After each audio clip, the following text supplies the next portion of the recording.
أعوذ بالله من الشيطان الرجيم.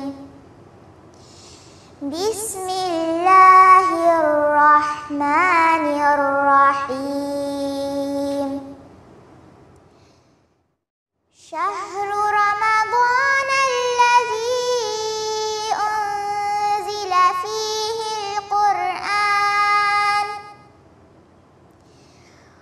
هدى للناس وبينات من الهدى والفرقان، فمن شهد منكم الشهر فليصمه، ومن كان مريضا أو على سفر فعدة من أيام أخر. يريد الله بكم اليسر ولا يريد بكم العسر ولتكملوا العدة ولتكبروا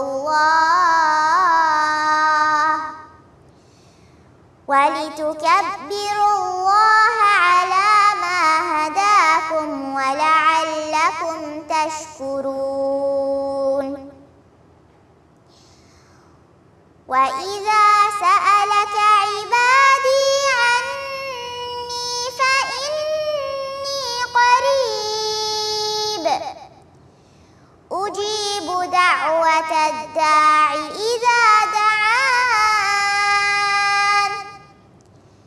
فليؤمنوا وليؤمنوا بي لعلهم يرشدون. صدق الله.